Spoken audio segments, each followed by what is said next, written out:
Hi guys, so I'm making almond flour biscuits and this is how I start the recipe. It calls for 2 cups of almond flour and some baking powder and salt and butter and eggs.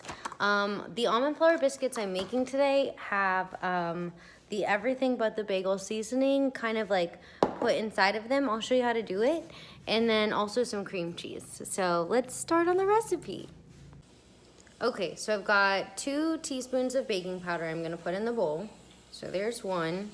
Let me get the other one going. So the recipe calls for half a teaspoon of salt. So funny fact is I accidentally bought salted butter, which I never do. I always buy unsalted. So I'm not gonna add salt because this already has salt in it. And then also the seasoning has salt in it, so I'm not adding it. But for y'all's recipe, if y'all have unsalted butter, use the salt that's in the recipe. If you have salted butter, don't use the salt.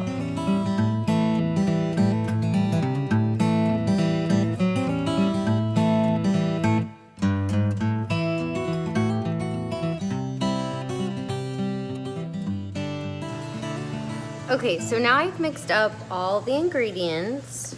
And so what I'm gonna do now is just start to create them or to mix them up, roll them up into little balls. But first I'm gonna add in a little bit of this everything but the bagel seasoning.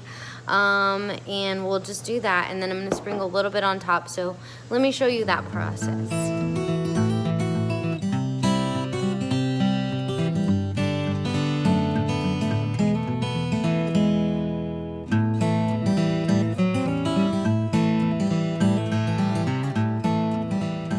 So you see, I'm kind of rolling in this cream cheese to where it's starting to get covered up by the dough.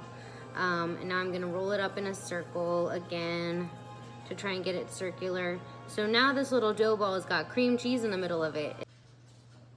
Okay guys, so they're fully ready. You bake them at 350 degrees for 10 to 15 minutes.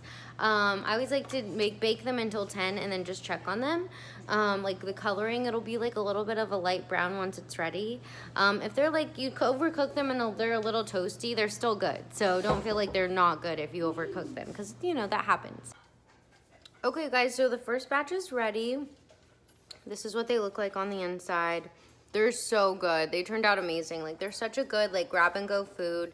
They're a good snack. They're a good breakfast. Like, overall just delicious. So I hope you guys enjoyed them and like this recipe. I'm definitely gonna be making it on the regular because I love everything bagels so much, but there's so many carbs and so many calories. These are way better. I hope you enjoy them, and I'll see you all in the next video. Bye.